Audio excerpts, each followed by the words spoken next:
What I got, you can't buy. It resides between my eyes. Walked through the fire, came out better on the other side. See, life's like a beach if you find the sand. And right now, I'm feeling like 100 grand. You are listening to Inspired Insider with your host, Dr. Jeremy Wise.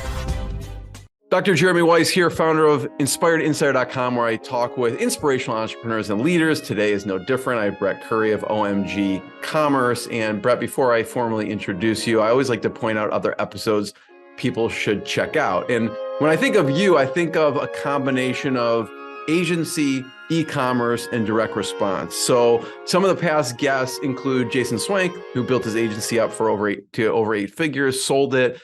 And we also have an episode of how he's acquiring agencies and what he looks for. I had Ian Garlic on, who talks about the importance of video case stories and what you should include, what you shouldn't include in there. I had some e-commerce interviews, CPG interviews, natural stacks.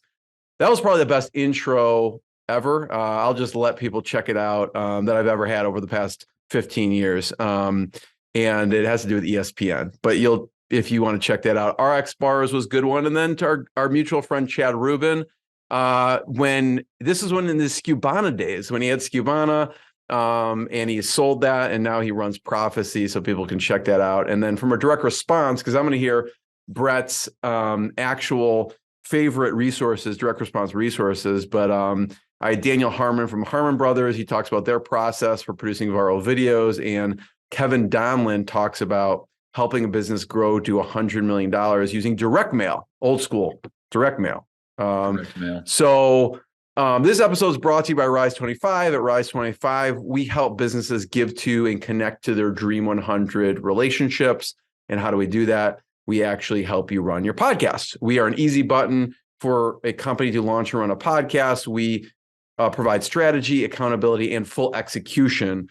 You know, for me, Brett, the number one thing in my life is relationships. I'm always looking at ways to give to my best relationships. And I found no better way to do that than over the past decade, profile the people and companies I most admire and share with the world what they're working on. So if you've thought about, and we'll talk about Brett's podcast too. If you've thought about podcasting, you should. If you have questions, you can go to rise25.com. John and I have both been doing it for over a decade. So without further ado, Brett Curry is the CEO of OMG Commerce, a performance marketing agency. They're Google Premier Partner, Amazon Ad Partner, and he also hosts two leading e-commerce podcasts, Spicy Curry and E-commerce Evolution Podcast. And they highlight what's new and what's next in e-commerce. His team actually manages Google, YouTube, Amazon ad campaigns for growing e-commerce brands. That includes Native Deodorant, Boom by Cindy Joseph, Organifi, Madison Reed, and many, many more. Brett, thanks for joining me. Hey, what's up, Jeremy? Thanks for having me. Great intro. Thank you for that. And I'm excited to be here, man. And you've been podcasting for over a decade. That's impressive. I don't think I've ever been on a show that's been around that long. So this feels good. Cool. And the most impressive thing, which I left out of your bio, is you have a family and you have 8 kids. And so you run all of this with 8 kids. And in this, I've had a guest on that had more kids than you, actually. Ed O'Keefe is second closest with 7. I don't know if you know buddy. Ed. Shout out to Eddie O'Keefe. Yeah. Yep. I got him beat by 1. Yeah, he's a quitter. That's why I tell him all the time when I say, you're just a quitter. But Pat Williams, I think he had like 11. I mean, some of them were foster kids that they adopted. But he was one of the co-founders of the Orlando Magic, and he talked about that. Yeah. So, but anyways, this is not a contest of how many kids, but that is I'm glad to let him win. I'm glad to let him win that. I feel very content. Like, now I got to go out and get 3 more of these things. I'm not feeling that. So Brett, tell people a little bit more about OMG Commerce and what you do. I gave a little introduction. Yeah. So we're a performance marketing agency. We help e-commerce companies accelerate their growth. And the primary channels we use are everything in the Google Ads ecosystem. So search, shopping, YouTube, display, Performance Max, which is kind of a combination of all of those. Email marketing. So believe it or not, email marketing is not dead. It's actually very, very powerful. I think it's going to be powerful for the foreseeable future. And then Amazon. And really, we're kind of full channel management on Amazon. But ultimately, I'm a bit of a marketing junkie. And I'm so glad you mentioned direct response. I've been a direct response student for 15 years plus. I love great brands, and I love great marketing, and I love consumer psychology. Why do people buy what they buy? And so I actually love the agency world. We love partnering with great brands to help them grow. And so that's kind of the brief overview. So talk about some of your favorite direct response resources. I know that you are a Dan Kennedy fan. Who else do you like to study or that you've looked at over the years? Yeah, man, I was introduced to Dan Kennedy and Jay Abraham when I was still in college. So I was in college. I'd already got married, so I got married young. And I was selling for a radio station, paying my way through college, got introduced to Jay Abraham. I'm not that old, but I was listening to cassette tapes. Okay, so cassette tapes were old at the time, but that's what I had. My uncle gave me a bunch of Jay Abraham cassette tapes. And so I'm like devouring these things. Then I subscribed to the Dan Kennedy newsletter, and I'm all in on this stuff, right? And one story I like to tell, when I was probably a young teenager, I remember seeing probably younger than that, saw the Ginsu knife infomercial, and I just thought, did Ron Popeil, was that Ron Popeil or was that someone else? I don't know. I actually just talked to a guy who like put together this collection of old ads from like the 80s and stuff. I'll have to go back and look because he like built this resource that's awesome. But I don't remember who did that. But I remember watching it and thinking, one, that's awesome. I want one of these knives. Which, by the way, quick side note, we just bought a rental property and the previous owners left some Ginsu knives like in the cabinet. Yeah, not that impressive, but but the ad was freaking awesome. And so but I remember watching the ad, being impressed by it, and then thinking, who makes those? Like who's the one that like puts that together, right? Because I was interested in film and stuff. Anyway, so I kind of had this early attraction to advertising, and so in terms of resources, I also read some of the classics. John Capel's Scientific Advertising, My Life in Advertising by Claude Hopkins. Love those guys. I've been a Ryan Deiss fan for a long time, so digital marketer and following what they put together. I just recently, I was kind of late to this game, but Breakthrough Advertising by Eugene Schwartz. I don't think I got a pirated copy. I think it may be public domain now. I don't know. I ended up with a PDF on my Remarkable tab, and so I'm like marking it up and going through it. That's awesome. So that's fantastic. Brian Kurtz, I don't know if you know Brian. He's been on the show. He's a good friend. I believe he has the rights to Breakthrough Advertising. So any of the books that come out, it's actually he's the one that's putting them out. Very interesting. Yeah. Buddy of mine, Drew Sanaki, shout out to Drew. He just mentioned he had this great post on Twitter the other day where he said, "Hey, don't pay so much attention to Chat GPT. Pay attention to Gary Halbert, right? Or Halbert." Totally. And just talking about how what's the most important part of good copy?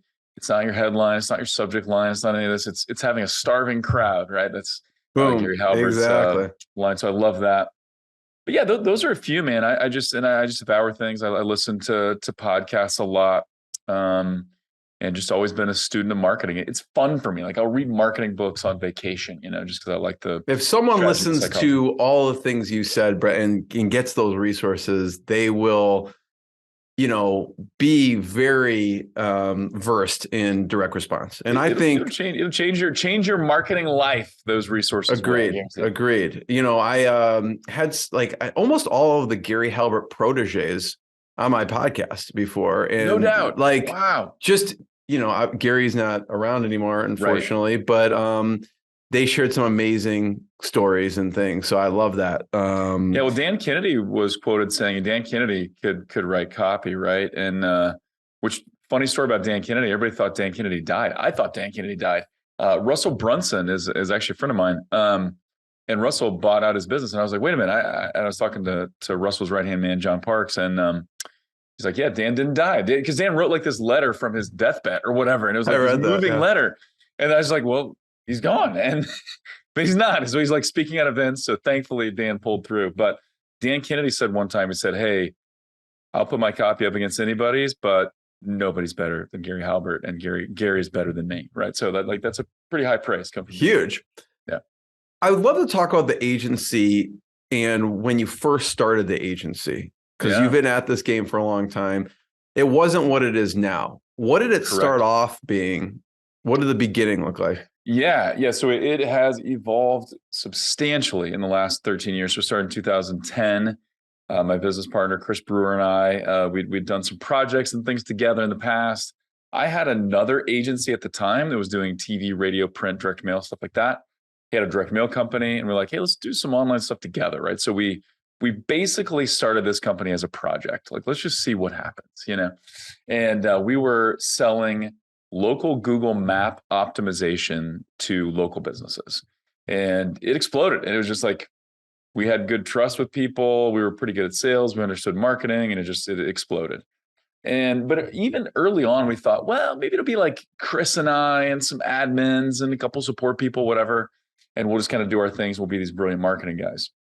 Well, we started to just do a little bit of everything, right? We did website design. We did copywriting. We helped with your TV because I had a lot of TV experience. Anyway, it was a nightmare. It's too much. We tried to do too many things. And I quickly pivoted away from that. Hey, Brett and Chris and a couple other people to let's build a team. I was almost like inspired or called to build a team. And so we started to hire people, and we fortunately had the revenue to do that. And he and I had two other businesses that were kind of paying our bills, so we didn't need to take a salary from OMG in the beginning, which was nice. But as we started sampling on things and then trying different things, we were like, hey, we got to focus, right? So what are we really good at? What can we be world class at? And I don't know, are you a Jim Collins fan? Good to Great? Yeah. I love the idea of the hedgehog concept, where you look at, what are you passionate about? What can you be best in the world at? And then what drives your economic engine? And you kind of find the intersection of all those things, like a Venn diagram. And we realized, hey, we're really good at search. We're really good at search marketing. It like combines all the things that we are good at. And so let's go deep into search marketing and blow that up. And that's what we did. And so we started working with e-commerce companies pretty early on. Also, and this goes back to Jay Abraham days. I'm a big believer in strategic partnerships. So it's one of the skill sets I've had for a long time. I can build relationships and partner with people, and I don't have to be the winner always. I can let other people win and stuff. And so we started forming these partnerships and just started getting a lot of e-commerce clients coming in the door, and kind of obsessed about Google Shopping back in the day, and ended up partnering with Shopify and wrote the ultimate guide to Google Shopping. Met Ezra Firestone at an event. We kind of hit it off. We started doing some stuff together. This is when he was first starting his mastermind and a few things. And so, yeah, I can dive into any more of that you We'll talk about the strategic partners for a second. Yeah. So who are ideal strategic partners for you now? Yeah. So really, anybody that serves D2C brands. So anybody that's serving, and I say D2C, I really mean e-commerce, because pure D2C is just, from your website direct to consumer, but we do a lot with marketplaces. Amazon is a huge part of our business. And I really think most brands that are pure D2C, they're expanding. They're selling on Amazon. They're trying to get in store, things like that. But so e-commerce brands. So that could be software providers. So shout out to one of our partners, Gorgeous. They're an e-commerce help desk. So they kind of combine your chat and all your customer support things into one area. So we don't compete with them, but they're working with our ideal clients. Development agencies. We partner with other development agencies. So Shopify, Magento back in the day, BigCommerce, those type of development shops, they're a partner. BigCommerce themselves are partners, so Shopify. So really anybody in that space, and excuse me, and also influencers, like an Ezra Firestone, people that run masterminds and training groups and stuff like that. Those are good partners as well. So I've always been pretty good at identifying who already has the ear of my ideal customer, and then how can I build that relationship and partner in a way that's mutually beneficial. And so we've leveraged a handful of partnerships over the years to accelerate the growth of OMG. Yeah, I love that. What are some of you find the e-commerce masterminds? You work with a lot of top level e-commerce founders, CEOs. What kind of groups should people look at if they're an e-commerce owner? What's out there? Yeah, it's a great question. Because I think Ezra, didn't he disband his at some point? Or no, so Ezra's is still going. Oh, it is. Okay. War Room just disbanded. So that was Roland Frazier, Ryan Dice, and Richard Linder, and Ben Perry Belcher. And so War Room was not exclusively e-commerce. My business partner and I were in that for a while. It was great. Love that mastermind. We had to kind of back out just because of too many commitments, but It has since kind of disbanded, and now some of the partners, those various partners, are doing kind of their own things, their own masterminds. My favorite of all favorites is the Blue Ribbon Mastermind, which is led by Ezra Firestone. So part of that is because Ezra's become a close friend, but yeah, he's one of the smartest, one of the best in the game. And he's done a really good job of building a community of people that you want to hang out with, right? So this is like, I go to this event, I'm like, I would hang out with these people if they did something totally random, right? I like them. But they're in the D2C game, they're crushing it and super successful. So that's my favorite. But there are some other good ones. Big fan of Ryan Daniel Moran. Ryan is a friend. I'm an investor in one of his funds, one of his e-commerce funds. That's super cool. He's got the 1% and the back room. Those are both great. And there are a few others, but I don't have much experience with many others. So those Ezra's and Ryan Daniel Moran's would be the ones I would recommend the most. Talk about Chris, your partner, for a second, and how do you divide responsibilities? You're both you come together, you had your own companies. Yeah. It's kind of like two CEOs coming together. How do you divide the responsibilities and labor? Man, it's a great question, and really, transparently, it's been a challenge, or that was a few of the challenges we've had to deal with over our history. Is how do we really divide and conquer, so to speak, but still stay unified as a company? And how do we utilize our skill sets? Because we do have some overlap, right? There's some things that we're both really good at, but then in some ways we're totally different, right? So bottom line, though, is Chris is an awesome guy, man of integrity, like shared faith, shared belief in marketing, shared belief in the way we run companies. Like we get along, right? So that's like, without all those things, it might be challenging. But what have you found is different? Like there's probably a lot of overlap. What is like, listen, I hate doing this. Chris loves doing this. Yeah. So Chris is kind of a rapid fire idea guy. So he's brilliant with ideas. So he's kind of rapid fire. He's really, really good at sales. We actually are both great at sales. But he loves the sales process, loves being tenacious and following up and things like that. I get excited about closing big deals and I forget about small deals. And so he's a better pure salesperson than I am. I'm great on pitches. Like if I'm pitching a big company and I'm talking about YouTube and how to make it work, I can crush that. But he's a better salesperson. I think I'm probably better leading teams than he is, and if we have to drill in really deep to a project for a long time, like we've built courses and trainings and things like that, I'm better at kind of that long attention span, doing deep work on stuff like that. Would you say he's kind of more of a visionary personality type? You both kind of seem like visionaries, so it's hard to say. Yeah. But like when I think of rocket fuel, like visionary integrator. Right. So we both skew visionary. Sarah, still, who's our COO, she's more the integrator. I'm a little better at like financial analysis and kind of numbers, And so those are kind of some of the differences. But really, we do well together. We complement each other well. We tend to agree on big stuff, and we're not afraid to argue over the little stuff because usually the good result comes out of that. But overall, it's been a 13-year partnership, right? Which is like, that's way longer than most. That's like a 60-year marriage or something like that. It just doesn't happen very often, And so it's been really good. Partnership is a marriage, So it is. People with co-founders out there, Brett, what would you say? What's some advice that you have that's helped with, managing your partnership and the longevity with that? Yeah. So, I think, having really clear expectations. So one thing we did not do in the beginning is we did not set really clear expectations, right? So what are you going to do versus what am I going to do? Because we're both pretty good at sales. We're both pretty good at building relationships. We both understand marketing. We both write headlines. Like, what are we going to do? So we were not really good at that. We just kind of figured it out as we went. I think, some partners that come together where it's like, hey, this is the salesperson, this is the developer, or, she's more clear cut. She's operations and he's, like that's clear cut, but you still want to spell it out.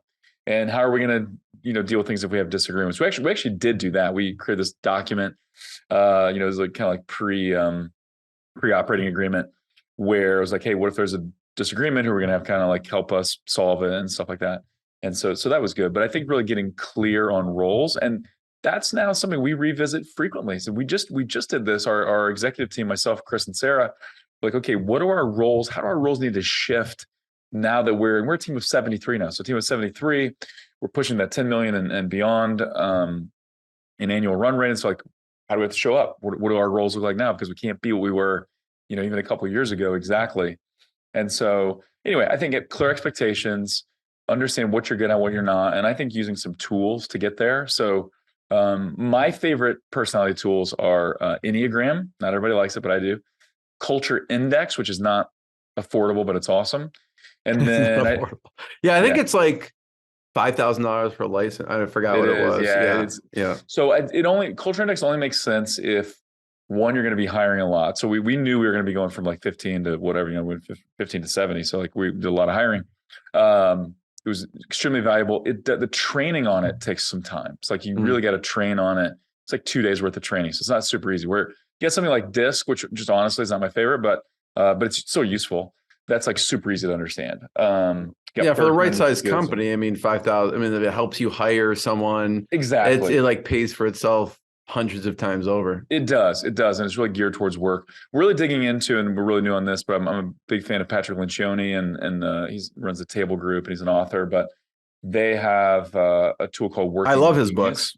Yeah. One, because they're super short and I can get through them. Yeah. But he's and some of his books, like the 5 Dysfunctions of a Team. I think that's what, it's like an allegory, it's a story, which is kind of fun. He's got a death by meeting, which is I can picture the title book cover. It's great, right? Yeah.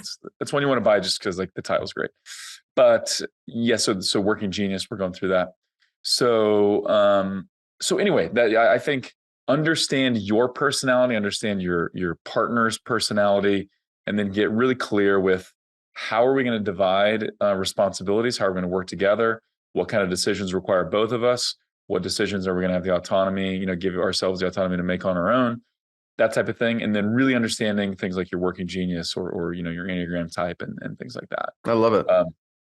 Because that's another, I don't know if you follow the Enneagram at all, but we're both 3s, and 3s are the achiever performer. But we show up differently. Like our Working Geniuses, I'm a galvanizer and a wanderer. And I actually don't remember what Chris is now because we just took this test. But why you said some people don't like it? Why is that? I've only heard a few people say that. Oh, Some people are like it's lightweight, but there's actually so the thing with Enneagram is you can take like a really cheap free online version, or you can take like a really inexpensive paid version, like $20 or something. But you got to kind of dig deep into Enneagram. But for me and my wife, our marriage, Enneagram has been awesome. So my wife is a 1, I'm a 3.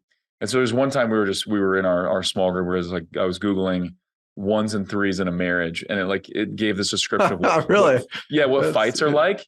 And we're reading and we're like, that is us. Like that is describing us because 3s don't like rules, right? And 1s are all about rules. And so 3s feel judged and 1s feel like 3s don't care. Anyway, it was brilliant. It helped us tremendously in our communication.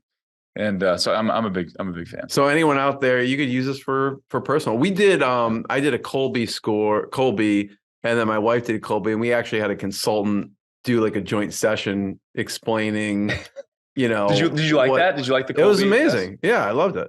Yeah. I haven't tried the Enneagram. I'll have to check that out. Enneagram, it's awesome. It's fun because you got like your primary and you got a wing, and then like there are books written on it, podcasts on it. It's great. Funny thing about the Colby test, though, I'm actually today. I took a test. I don't know, a week or so ago. I'm meeting with a lady today to go over my results. So we'll see. We'll see how that. That's great. How has your role shifted through the company? Like, what were the key points? Where like, here was my role, and then there was a clear distinction and change. Yeah. So one story I'll tell that kind of illustrates a moment. I used to be very involved with every client. Very involved. I was on calls. I was mapping out strategy. I was reviewing ad accounts. Like I was the strategist on essentially all accounts, or at least trying to be. We started hiring though. We started getting more experienced people and like people that just kind of meshed with our culture and our vision of what we were doing. And I remember traveling to Boulder, Colorado, to meet with Zero Shoes, Steven Sashin, shout out, longtime friend. We helped them for years with their marketing. And I was in this meeting with Steven and with his team and my team. And my team was sharing, and they were kind of walking through performance and results and plans. And I was just sitting there and I was thinking, I don't need to be here. Like, I'm sitting here. I like Steven. I like chatting, but I don't have to be here. And I've never really felt that fully before. And so I realized, man, if I can help my team, if I can help them level up, if I can provide training, if I can help them become brilliant, find people that are better than me in a lot of things and stuff, then we can really do some cool stuff. So that was a kind of an aha moment. As we've grown, I've shifted to, hey, let me just be a strategist on a couple of key accounts so I can kind of keep my hand in the game, so I can still do speaking and training and some of those things that attract clients to the agency. But then I need to be thinking higher level, right? What's next for the agency? What services do we need to offer? How do we need to pivot? What is going to be changing in the coming months or years that could impact Google Ads or YouTube or Amazon? And then, how can I develop leaders and train leaders from a high level? And that's been one of the most rewarding things for me, is seeing my team really step up and own departments and find solutions and really do cool stuff that I wouldn't have been able to do on my own. And so those have been kind of the major shifts. I'm less involved in the day-to-day on clients. I'm more big picture, more leadership development, more overall culture design and like vision of the company. That's where I'm spending my time. And then of course, financial health and digging in there as well. So, but it's hard, man. And I can't remember what CEO I was talking to, maybe Brian Burt from Canopy Management. We were talking about like, it's a talented entrepreneur issue, right? I'm pretty good at marketing and I'm pretty good at sales. And I'm pretty good at talking to people. And so, but then how do you choose what you step out of? Well, you got to think highest and best, right? What's highest and best for the agency, not for me, not just what do I get the most reward from, but what's highest and best for the agency, and how do I shift, my workday to accomplish that. I mean, bro, one of the reasons you could do that, when you said I don't need to be here, is because you built a great team that was handling things. Yes. And so, what do you do, or what are some of the things you do to develop and train leaders? Yeah. So, I mean, I think there's several things, right? And I'm a big fan of the Craig Groeschel leadership podcast. He's actually my pastor too, but he's really well known, has a huge leadership podcast. He says, everyone improves when the leader gets better, right? And so, and there's the old saying of everything rises and falls on good leadership, right? So, a few things. One, I lead a monthly leadership development training. It's actually open to anybody. So directors and managers and stuff have to come, but it's open to anybody in the company because we're all leaders, right? We all have influence. Leadership is influence. It's not just a title. And so we do that. Big believer in providing training and resources and help and empowering people to make decisions, right? What I don't want to do, and what's happened over the course of the company, is there was a period of time when I was a bottleneck, right? Where every decision had to run through me. And then we had periods where we, bring on COO so I can do other things. And then everything runs through the COO. And you're like, wait a minute. We're just traded bottlenecks here, right? So we gotta revise this a little bit. So empowering people to make decisions, help. And I think that works when you have really crystal clear culture, right? Like who are we, and what is important to us, and what do we value above all else, and then where are we headed, right? What are we trying to accomplish? If you kind of know those things, then if you have good leaders working with you, then they can make a lot of decisions, right? And so it's empowering people to make decisions and reiterating that trust and pushing back if someone's like, hey, what should we do here? I'm like, well, what do you think we should do here? And so empowering. It's tough to do that because you probably built that, you flex that muscle so much of solving problems. Totally. And solving problems is fun, right? Like we're entrepreneurs. I love solving marketing problems or even client relationship like I can do it in my sleep, and I enjoy the things where I have to really dig in and think about it. So yeah, not that I'm back out 100%, but you want to teach people that, hey, I trust you and you can do this. And then sometimes they come up with better solutions than you would have come up with. And so, yeah, that's a big part. Yeah, that's a great reminder. I appreciate that because I need to do more of that. Yeah. What do you think? What are some of the key hires when you look at over, you started, you and Chris, and you're like, I don't know how big this is going to be. Maybe we'll have a few people. And then the kind of path led you to now. What were some of when you look back, some of the key pivotal hire moments for you? Yeah, it's funny. I mean, I think a lot of this kind of goes back to, I think it's the John Maxwell book, Failing Forward. I believe he's the author of that book. A lot of it was just like making mistakes and just figuring stuff out as we go. I did read the E-Myth Revisited, and that kind of shaped some of my thinking. And the book Delivering Happiness by the Zappos founder, Tony Hsieh, and he talks about, brain and culture, that's all you got. And he kind of talked about his team. So several things that kind of shaped my thinking. But dude, we just made a lot of mistakes. Like what? What would be an example? Oh, just hiring people because we knew them and because they're this person or that person knew them and stuff. We did. I think we were pretty good at attracting people with good character and integrity. So a lot of the hires were good from that standpoint. We did make a few hires that were just like connections of, hey, this person said they could do this, and so let's give it a shot. And they were disasters. But there was one younger lady we hired who was really sweet, and she was like a friend of some of the other employees. And this is an embarrassing story, but I'll tell it really quickly. We decided we needed to fire her, and because she just wasn't performing, right? But we never like helped her or corrected her or tried to coach her, right? None of that. And so we bring her into the conference, myself, my business partner.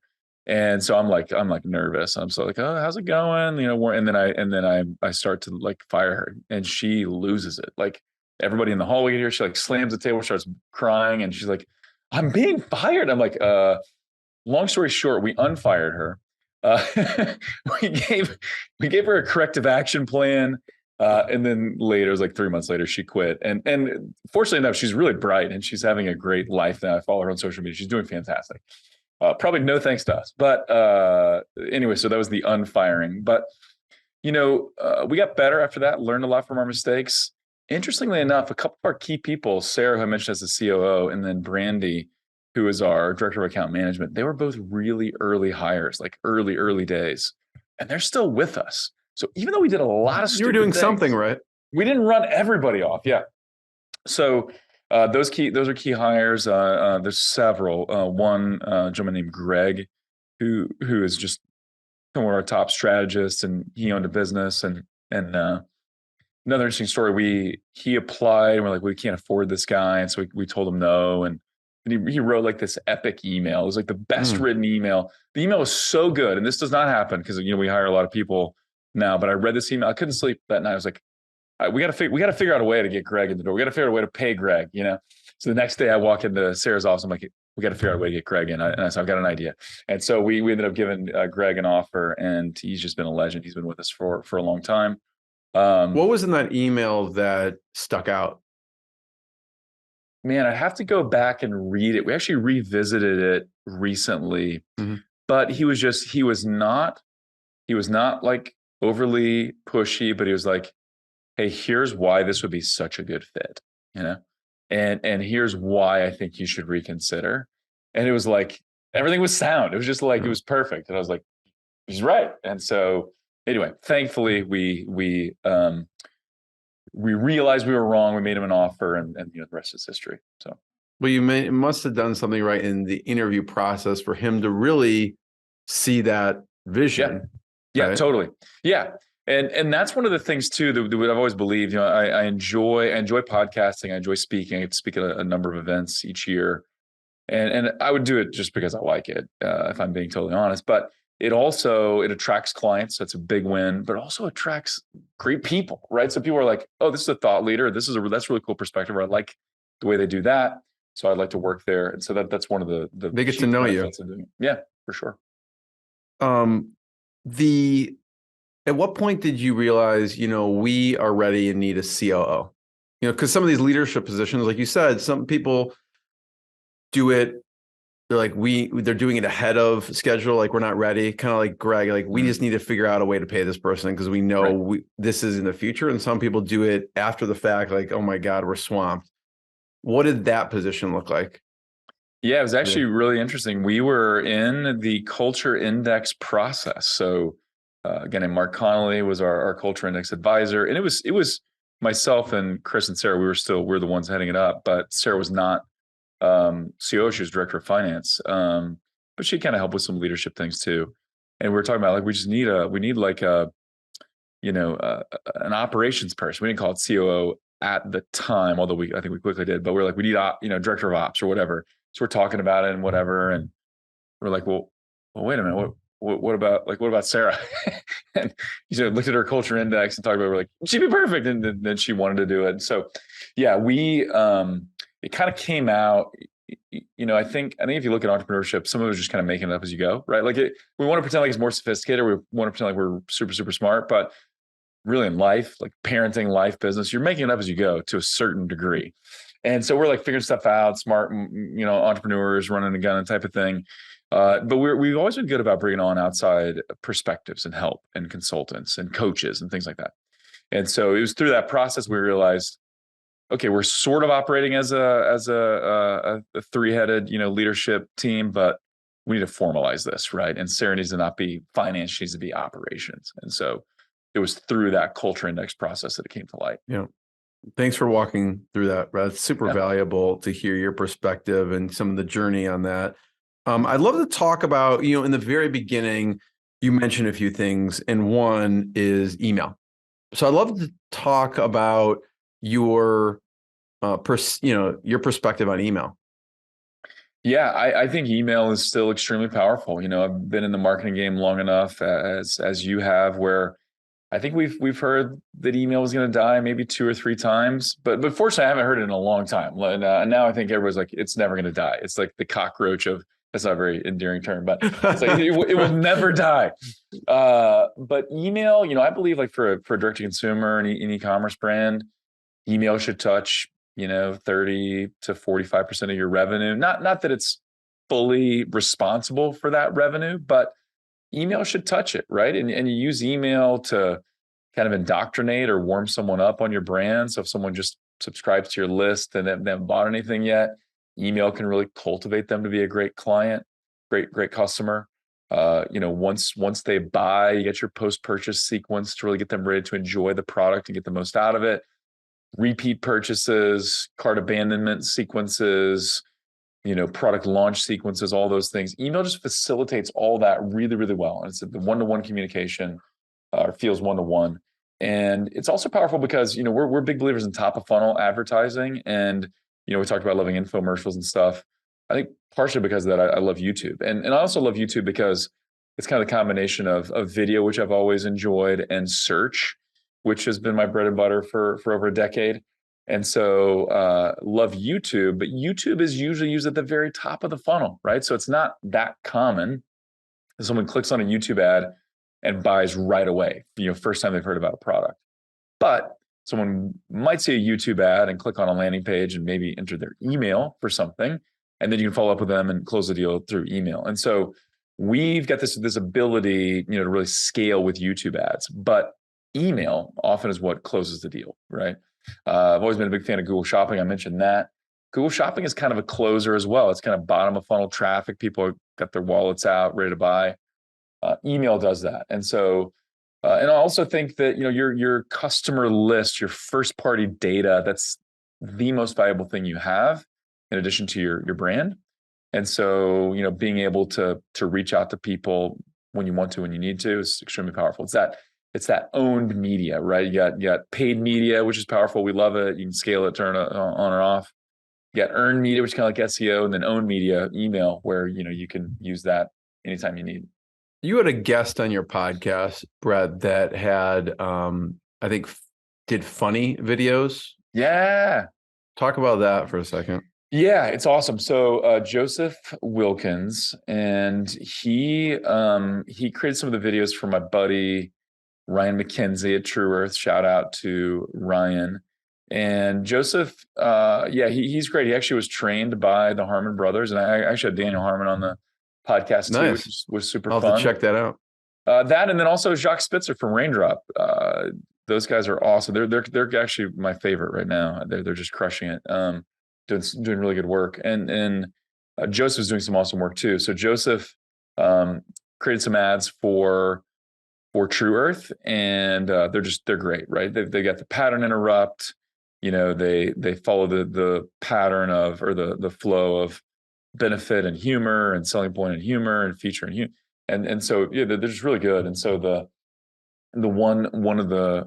we helped True Earth. It's a laundry detergent strip. So it's like little, piece of paper sized thing you put in your washes your clothes. If anybody would know that it works, it would be my family, because we do a lot of laundry. We have like the commercial industrial size washing machine with a family of 10, and True Earth works. So anyway, working with Ryan McKenzie and his team, and we launched on YouTube with this ad that Ryan McKenzie made on his MacBook, right? It's just like stock images, Ryan and his, Yeti microphone, and just puts it together, right? We get like 12 million views on it, something like that, paid, but it was just cranking. And then he meets Joseph from Funny Sales Videos, and so they start making this video, and one of them opens with things you don't mix with water, right? And it's witches, and a witch is doused with water, and then it's computer, and there's water on a computer, and then the other thing mix water with your laundry detergent. It's like, what? That's kind of that pattern interrupt thing. And then it talks about the environment, talks about the benefits, talks about the ease and convenience and things like that. And funnysalesvideos.com is Joseph's website. I just looked that up to make sure I had it right. But he does great work, does phenomenal work. And, really, if you look at, and so then with those videos for True Earth, they've racked up several 100 million views. So the other video was great to get started, but these videos really help help unlock additional scale. And that's what we talk about with the guys at Raindrop, as well as, if you have the right campaign structure and understand media buying and YouTube strategy and things, creative is super, super important, but certain creatives will likely only get you to a certain level of scale. And you got to get better creatives if you want to unlock additional levels of scale. And one of the things, right, you help people with YouTube growth, right? Yeah. So what are some of when you think of the do's and don'ts and with YouTube, that component? Yeah, I'm just a huge fan of YouTube. And, the interesting thing about YouTube is it is still one of the fastest growing social media platforms and most used platforms by younger generations, right? Yeah, there was a period of time, this is maybe a year or two old, but TikTok and YouTube, those are the top two social media platforms for people the age of my oldest kids, right? And what's interesting is my oldest kids, they're not on Facebook. And I long live Facebook. I think it's great, but it's sort of like where older people hang out now, right? That's the perception. But YouTube like transcends. So you want to learn something, you want to do something, you want to research something, everybody goes to YouTube. So it's got reach, but then it's also got targetability, right? You can be really, really specific on who you want to reach. And one of the great things about YouTube is it's owned by Google, and nobody has more search behavioral data than Google, right? Google's been collecting search for decades, and they've been using AI, for a long, long time. They bought DeepMind back in 2015, and so AI has been powering what they do for a long time now. So you can actually tap into that keyword search behavior and target people based on that. So you can build audiences of people based on what they're searching for on Google, and then the next time they're on YouTube, they could see your ad there. And so I think understanding audience targeting, that's a big part of it. Understanding creatives, because creatives on YouTube are different than creatives on TikTok or on Facebook or any other platform. For YouTube, one of the best analogies that I can use, or that I believe, is it's pretty similar to short form direct response TV ads. So YouTube is more like TV than Facebook or TikTok, right? Facebook and TikTok, some videos that are working there are 15 seconds. And on Facebook, you got the video, you got the text around it, right? Where the video just needs to do part of the work. The text and the call to action around it can do the rest of it. With YouTube, it's just the video, right? So the video's got to interrupt. It's got to grab attention. It's got to overcome objections. It's got to really demonstrate the product or the service. It's got to get you to take action now. It's got to reaffirm things, and the pace has to be right. So understanding the creative, that's really, really important. And then, understanding campaign structure. So how do we bid? How do we measure? How do we look at things so we know we're getting the most out of it? And part of that comes down to measuring, because, and I kind of mentioned this, YouTube is top of funnel. If all you measure are direct conversions from YouTube, that's not enough, right? Because more people are going to watch a YouTube ad and then go buy on Amazon, or watch a YouTube ad and then click on a search ad later than will just purchase directly. So you got to be able to measure that. And there are different ways, that we like to do that. But so many moving pieces. Right. So many more Let's talk about an example, right? And so, Live Bearded. Yeah. Right? Shout out to Anthony Mink, Anthony Mink over there. Mink, what's up, buddy? What did you do with them? Yeah. So again, brilliant marketers, and one thing I'll brag on Mink, and the crew there is they're great at building community, right? So they open all their videos almost with "Hey brother," because like it's the bearded brotherhood, and I got to visit their offices in Tempe, Arizona, and they're all bearded bros, right? I got my beard really tight right now, but thankfully I talked to the guys. It's approved. They're like, hey, that's still a beard. So the beard starts when you stop shaving. That's what those guys say. So anyway, They're not snobby about it. I got you. They're not snobby about it. Yeah. Yeah. I don't need to comb my beard. It's like you can barely see it. But anyway, so they were successful on Facebook. They'd done some Google and stuff. They had some in-house marketing people. But Mink and I started hanging out some. And he's like, hey, I want you to take a look at this. And so we started running their marketing. And then we started experimenting on YouTube. And they've got pretty specific CAC goals or CPA goals, and we're able to hit those with YouTube. And now they've got one of the better performing ads that we've seen in a long time on YouTube. It's all about their sample pack, and so it's a simple ad, but it's with Spencer, the other partner. He's kind of walking through the warehouse and he's talking about their sample offer. So it's 10 fragrances, $10. And you get a $10 gift card. So it's just an irresistible offer. There's humor mixed in. Our buddy Nathan, shout out to Nathan. He's actually a stand-up comedian. And he works for Live Bearded, but he's in it. I think he wrote some of the jokes in it. But it's good. It's simple, straightforward. It's not like over the top production by any means. Maybe some similarities to like a Dollar Shave Club-ish. So I guess it's like the anti-Dollar Shave Club. Anyway. Yeah, exactly. So I do picture that when you describe it. Yeah. I mean, they didn't say like, hey, we're going to, do a video just like that. It's quite different, but it is in the warehouse and stuff. So you can kind of get that picture in your mind. And then Native Deodorant. Yeah, Native Deodorant. So got to work with Moise Ali, the founder, before he transitioned away. He had a great exit, sold to P&G. We still work with Native now. So they've been a P&G brand for several years, and we've got a great partnership there.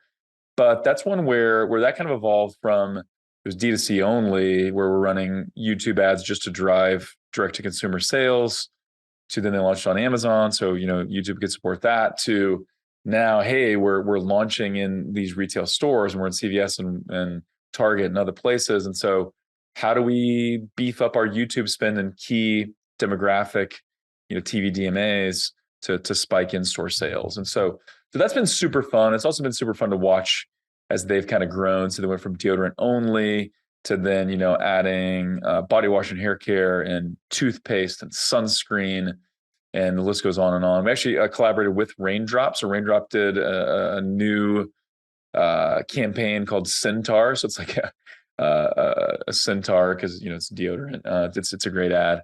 They did a vampire sunscreen ad, which is great. So we have to do all the media behind that.